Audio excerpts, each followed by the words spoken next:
வணக்கம் நண்பர்களை, நீங்கள் பார்த்து கொண்டே இருப்பது உங்கள் இலக்கிய சீரியல் ரிவ்யூ. சரி வாங்க வீடியோக்குள்ள போய் என்ன நடக்குதுன்னு சொல்லிட்டு பாப்போமா அப்படின்னு சொல்லிட்டு பாத்தீங்கன்னா, நம்ம கௌதம் லாஸ்ட் வரையும் வாயை தரகாம தான் அம்மா தனக்கு முக்கியம் இல்ல அப்படின்ற ஒரு வாக்குல பேசுறாரு. இதனால மன உடைஞ்சு போன நம்ம ஜானகி வீட்டுக்கு ரொம்பவே பரபரப்பா வேகமா வந்துன்னு இருக்காங்க. இதனால மன உடைச்சலுக்கு ஆளாகிட்டு என்ன பண்றது ஏது பண்றது தெரியாம ரொம்பவே சோகமா வீட்டுக்கு வந்துன்னு இருக்காங்க.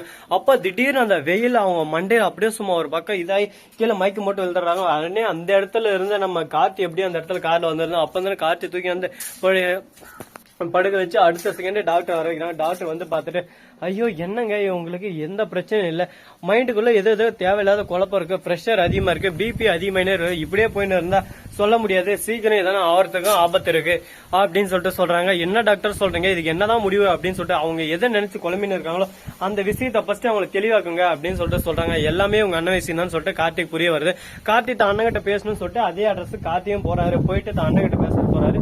இப்ப மட்டும் எதுக்கிட்ட பேச வந்தா, சொத்தை வாங்க வந்தே, அப்ப மட்டும் உன் பாட்டுக்கு அங்கேயே நின்று இருந்த, உன்னாலதான் இந்த எல்லா பிரச்சனையும் அப்படி இப்படின்னு சொல்லிட்டு கார்த்தியை பார்த்து சொல்ல, என்னன்னா பேசுறீங்க எனக்கு ஒண்ணுமே புரியல அப்படின்னு சொல்லிட்டு உன் பொண்டாட்டி உத்து சைன் வாங்க வச்சு அப்ப தெரியலடா, இப்ப ஏதோ தெரியாத மாதிரியே பேசுற, எப்படி அந்த மாதிரி எல்லாம் நாடகம் நடிக்க தெரியுது உங்களுக்கு மட்டும், இப்படி எல்லாம் பச்சை நடிக்காதரா அப்படி இப்படின்னு சொல்லிட்டு சொல்ல, உடனே கார்த்திக்கு சம கோவம் வருது. ஒரு பக்கம் என்னன்னா பேசுறீங்க, உங்க இஷ்டத்துக்கு ஏதோ பேசினு இருக்காதீங்க, நான் உங்களை பார்த்து ஆசையில வந்து இருக்கேன், நான் சொத்தில் சைன் வாங்கினா என்ன சொல்றீங்க அப்படின்னு சொல்லிட்டு சொல்ல, சோப்பு கலர் சட்டை போட்டு கார் வர நின்னுடா ஞாபகம் இருக்கா அப்படின்னு சொல்லிட்டு கேட்க, உடனே ஐயோ அப்ப அஞ்சலியோட சதி திட்டம் தான் எல்லாமே, என்னடா சொல்ற புதுசா நடிக்கிற அப்படின்னு சொல்லிட்டு, நான் அவ என்கிட்ட இந்த மாதிரி ஆபரேஷன் பண்ண போறாங்க, தான் ஃப்ரெண்டுக்கு அவ சுகப்பிரசவம் ஆகணும், அதனால அவ பிரசவத்துக்கு தேவையான ரிப்போர்ட் எல்லாம் கொடுத்துட்டு அவளுக்கு கொஞ்சம் அறிவுரை சொல்லிட்டு வரணும், நீங்க வந்தா அவங்களுக்கு ஸ்ட்ரைட் ஆயிப்போ அப்படி இப்படின்னு சொல்லிட்டு எங்கிட்ட கதை விட்டு வந்தா, அப்ப வந்தது உங்ககிட்ட தானா அப்படின்னு சொல்லிட்டு கேட்க, ஆமான்னு சொல்றதால உங்களுக்கு எதுவுமே தெரியாதா, இப்ப ஒரே நிமிஷம் இருக்கு உங்களுக்கு எல்லா விஷயம் கிளாரிபிகேஷன் நான் கொடுக்குறேன் அப்படின்னு சொல்லிட்டு அஞ்சலியை போன் பண்ணி இந்த இடத்துக்கு வர சொல்றாங்க. அஞ்சலி இருந்து ஒரு பக்கம் பரபரப்பா அப்படியே சும்மா ஏய்யா இன்னைக்கு நமக்கு லக்குடா ஏய்யா அப்படின்னு சொல்லிட்டு வந்து இருக்காங்க. அஞ்சலி வந்ததும் அப்படியே சும்மா முகத்து குத்து போறாங்கன்னு சொல்லிட்டு அஞ்சலி கேளுங்க. அதே சமயத்துல மறுபக்கம் மகேஷ் வந்து அஞ்சலி சொல்லிடும், அஞ்சலி இந்த இடத்துக்கு வராத, வந்து அடுத்த செகண்ட் உங்க தோழி முடிஞ்சிடும், கரெக்டா கார்த்திகை இந்த மாதிரி அந்தந்த மாதிரி பிளான் பண்ணி வச்சிருக்கோம் அப்படி இப்படின்னு சொல்லிட்டு சொல்ல, உடனே பாக்கணுமே அவனுக்கு ஒரு பக்கம் அள்ளு விடுது, என்ன பண்றது ஏது பண்றது தெரியாம நம்ம தலைவன் வேற லெவல்ல மாஸ்டர் பிளான் எல்லாம் போட்டு வச்சிருக்காங்க. இதெல்லாம் எங்க போய் முடிய போகுது எதில் போய் முடிய போகுதுன்னு சொல்லிட்டு தெரியலங்க. ஆனா நல்லா நடந்தா நல்லதே.